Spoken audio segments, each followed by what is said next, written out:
Welcome to Rewatch and Rank. On this channel, we rewatch older TV shows, provide a summary and opinion on the episode before ranking each episode against each other. Today's episode is Hannibal Season 2, Episode 1, Kaiseki. The episode in a nutshell is just a brief reminder of what happens within this episode. So the episode actually starts with a scene from the future in which there is a fight between Jack and Hannibal, showing us that seemingly Jack does come around to Hannibal's guilt at some point in the future.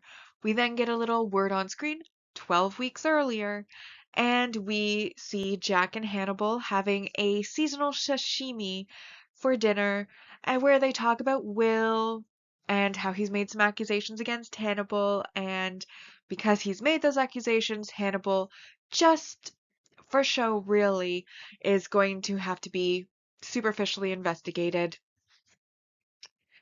by the FBI, which Hannibal, of course, understands. And he is an open book, of course, because he knows that they're not going to find anything. We then enter into Will's mind where he is fly fishing while a stag, like the feathered stag, watches him from the shore. Before we then come to see that he is actually in a small little like telephone booth like cage with Chilton outside, who is trying to ask him questions and interview him, but he basically tells Chilton that, no, I don't want to speak to you. But you know what? I do want to speak to Hannibal. He then returns back into his river, where we see the stag man, which is now representative of his realization that Hannibal is the Chesapeake Ripper, rising up from the water.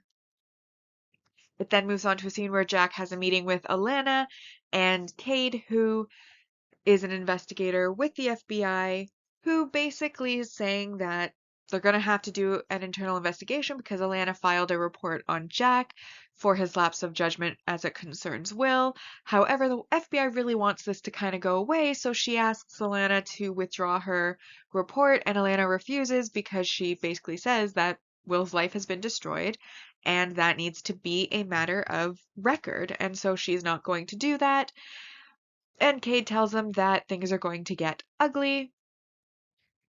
We then see a couple of workers being sent to the base of either a dam or it could be a waterfall. I'm assuming dam because you wouldn't have to clear out debris at the bottom of a waterfall, but maybe for a dam you would. So basically at the base of a dam, they wade through the river to clear the debris, and what they find the debris to be is not the beaver dams that they were expecting, but actually dead bodies. And so, of course, that is shocking to them. We then have Hannibal meeting with Bedelia, where he talks about Will wanting to see him and how he misses him. And she basically tells him that he is obsessed with Will Graham and that Will wanting to speak to him is a clear indication of his intention to manipulate Hannibal. And then Hannibal's like, what if I want to go and talk to him? And then she's like, well, that's a clear intention that you want to manipulate him. So basically, they want to manipulate each other. But then we have basically Hannibal going and visiting Will. And Will basically tells him about how, back in the day, his inner voice always sounded like himself. However, it has now started to sound like Hannibal instead, and that he can't get Hannibal out of his head. And Hannibal says, well, we are friends. And Will basically says, we are not friends. We are like millions and millions of light years away from being friends. And that what Hannibal did to him exists within his head somewhere, and he is intending to find it in his head. And when he finds that, there will be a reckoning. We then go to the lab where Beverly is processing Hannibal, taking his DNA, his fingerprints. They have some of his suits to look for any sort of evidence on it. And they basically talk about how, Hannibal was supposed to, how it's just a formality, but then also Beverly comments on how he was supposed to protect Will, and she felt that he didn't, and that she's not angry at him though, because she also and all of them missed his issues as well. We then arrive at the crime scene where the bodies have been brought up to a nearby bridge, and Hannibal has been asked to come and profile, saying that after seeing the bodies, how they are preserved, how they are coated, that it's a similar method that one might use to make a trophy fish. And so he deduces that likely the killer is making human models. And we then move on to Hannibal giving permission for Bedelia to talk to Jack, and she comments on how she's being put into a position to lie for him again. And then he goes on and waxes poetic about how he got to step into Will's shoes that day and see the world as he supposes Will might see it. And she basically listens to this with a kind of a sour look on her face, to be honest, because obviously she has already indicated that she thinks he's obsessed with Will, and now he's like, I got to be him. So clearly an interesting conversation. We then have Alana running with Will's dogs before visiting Will in the prison, telling him about how Winston keeps running home to try to find him. And then she suggests that for his defense, he pleads automatism, which is basically that he was unconscious when the killings occurred, therefore he cannot be held responsible for those actions. But he's continuing to insist that it was Hannibal and that he just needs to find his memories again so that he can figure out how to basically confirm or prove that it was Hannibal doing this to him. And he asks Alana for help in recovering the memories. We then basically get him in a room with Alana where there's what are they called? Those things that like you play as a musician that like keep time for you, like back and forth, but it has a blue light on it. And she's whispering, trying to, I guess, hypnotize him to try to recover the memories. And he sees basically a oil version of her that kind of like splashes into him, but then he kind of freaks himself out in his mind and the whole exercise fails. We then, of course, have Hannibal eating dinner with Frederick, who has been secretly recording Will and basically updates Hannibal on Will, saying that Hannibal is Will's favorite topic, but that he is willing to speak to everybody but him, which is why he has had to resort to recording it, because even though Will is technically his patient, he refuses to speak to him, as we saw at the start. We then have basically a little train scene where a man is walking by another and says that he has some nice skin. We then later see that man coming outside because a car alarm is going off. He goes over to the car once the alarm stops, I mean, sees the trunk, that there's like some plastic out of it, lifts the trunk up, and then we see the supposed killer coming up behind him. We then see him basically heating up a spoon for administering the drug that is going to kill the man and has killed the other individuals. However, we can see like that the man's kind of blurry here and he's being sprayed with stuff. And then we see that the man is being sewn into the other bodies while he's unconscious. We then have the lab. So Beverly, Jimmy, and Brian giving their reports on what they found on the bodies so far, which isn't really anything new. And this, of course, prompts Beverly to visit Will with the case file, and he is able to identify that the killer is making a color palette. We then have Matthew delivering food to Will, who flashes back as he eats, recovering one of his memories of being tube-fed Abigail's ear by Hannibal. Then Alana and Jack meet at Will's house that is now empty, which Winston has run away to. And they kind of talk about, the report and how he understands why she reported him and has accepted that. We then, of course, have Jack visiting Will, who basically says that he is more convinced than ever that Hannibal had done this, because before he had a sneaking suspicion that it was Hannibal, but he had nothing to prove to himself or anybody else that it actually was Hannibal. However, now that he has recovered a memory, though that cannot prove to anybody else, it has proven to himself that Hannibal definitely was the one behind everything, and that if Jack doesn't believe him now, he's going to, because Will is dog with bone. He is on it. We then have Hannibal in his office, sitting across from an empty chair, which obviously Will would have sat in had he not framed him and sent him to prison, so really his own fault. And then we see the kidnapped man waking up amid bodies while his hand is glued to his cheek, and he is obviously sewn into the other bodies, and he starts screaming and freaking out. And that is our cliffhanger that we end on. So now that we've been reminded of the episode, it is now time to rank the episode, and we rank on our two lists, the mostly objective ranking list, which uses set values to determine the score and is without emotion. However, the bias and judgment on what scores apply may still be a factor. And then we have a personal ranking list, which is basically just what I think about the episode and my personal feelings about it.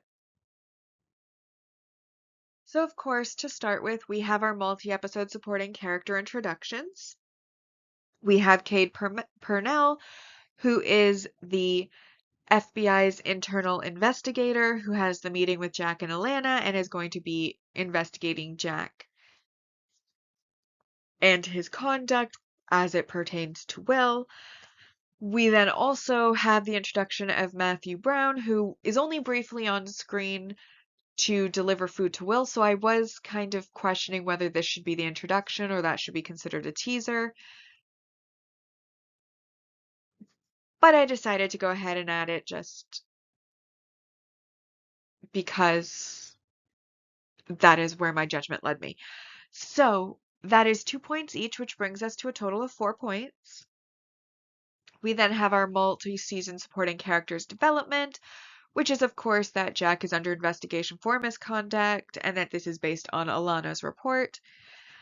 And that is worth an additional 3 points, which brings us to 7 points overall. And then we have our multi-season main character development, which is that Will has begun to recover his memories. And that is worth 4 points, bringing us to 11. I didn't think that any of the negatives particularly applied to this episode, and so that is our final score. At 11, maximum we can actually implement is 10, so this is our first 10 out of 10 episode of the season. And as for our season 2 rankings so far, wouldn't you know it? In first place, we have Kaiseki as our only episode so far. Which brings us to, of course, the personal ranking. Now, I love the imagery of the show. I think it's amazing. So, obviously, we had our river fishing scenes with the stags kind of first the feathered stag watching, and then later, the stag man kind of coming up out of the water. We have the oil Alana, which is like this black slick thing with shadowy hair that then splashes into Will when she's trying to hypnotize him. We then, when he is trying to recover his memories, we kind of get a full table, and he's sitting across from the steak man, and on his plate is an ear, and this is what freaks him out, and he basically is like, nope, we're not doing this, Alana. But then, of course, as we know later, he's eating his actual meal, and he does have the flashback memory to Hannibal while he is completely out of his mind, probably having one of those seizures that didn't worry Hannibal before. gets a tube down his throat. Hannibal then puts the ear in while he's in his like plastic suit before then taking it out and like holding Will's face, which obviously then later we know that Will woke up and went and puked that out into the sink. And then at the very end of the episode, when the guy is woken up and is screaming in this mural, it then like we get to see the air view, and that's where we see that it is looking like an eye, which also is amazing imagery. I also really, really love that this episode, kind of what I was talking about, I haven't mentioned it for a while, but I read a lot of fan fiction, okay? And this episode had so much fan fiction fodder, it's not even funny. Like, all of the people who are like in the fan fiction are like clearly Will and Hannibal have some sort of connection and mutual obsession. I feel like this episode completely validates that. Bedelia's like, Hannibal, you are obsessed with Will. Will is like, I want to be Will. Will, like, Hannibal's sitting there like across from Will's empty chair when their session would be, being all like morose about it. And it's like, your own fault. We obviously have Frederick commenting on how whenever Hannibal isn't there, that's who Will's talking about. Now, obviously, Will isn't fond of Hannibal at this point. He has been framed by him and he has promised a reckoning. But I mean, he still has to see him. He still talked to him when he arrived to let him know about this reckoning. He's not ignoring him, which is obviously also a sign of that. There's Bedelia saying they want to manipulate each other. So, yeah, I felt like this episode was full of fan fiction fodder, and as an avid reader of fan fiction, I was like, I love it. This is great. We're validating everything. Anyways, that being said, I obviously very much enjoyed the episode. The only part of the episode that I felt was kind of a negative was our flash forward, because I don't really see why it needed to be there. I mean, obviously, we're going to get to that point by the end of the season, so I don't know why we had to be kind of told it up front, especially since it takes away some of the tension of like Will having to convince people that Hannibal is, you know, responsible, because we already know now that Jack is going to eventually believe him because we have seen him fighting Hannibal at the start of the season. So that whole tension of will ever be able to convince anybody is kind of taken out of play. But otherwise, now that I'm thinking of it actually, before I start on the ranking so far, that flash forward scene could just be a matter of, because Jack loses that fight, the will Jack live or die? Who knows? But at the same time, that's not really relevant to the rest of the episode. So again, I don't really know why we had to see that. I still think it didn't need to be there. And that was the one negative. But otherwise, like, I liked catching up with everything. I liked seeing where we are now. I also would have liked them to tell us how much time has passed since Will went into prison. I mean, we got our flash forward. We now know we're 12 weeks back from that flash forward, but it hasn't told us how far we are past the previous season finale, like whether Will's been in there for a couple weeks, whether he's been in there a couple months. If they told us, I missed it. I don't know how long he's been in there, and I would have liked them to clearly tell us so that, we could set up our timeline. Now that I have said everything that I can think of to say, our season 2 ranking so far, obviously in first place we have Kaiseki, and it was ranked by me at a 9 out of 10. Which now brings us to our series ranking so far. And we have our mostly objective ranking, in which season 1 ended with a score of 83.85%, and season 2 currently has 10 out of 130 maximum possible score. On the personal side, season 1 wasn't the strongest season, to be honest, and that ended with a total score of 66.92%. But season 2 is starting strong with a 9 out of 130. And with that, we've now rewatched and ranked Hannibal season 2 episode 1, Kaiseki. Like and subscribe if you'd like to, and I'll see you in the next episode.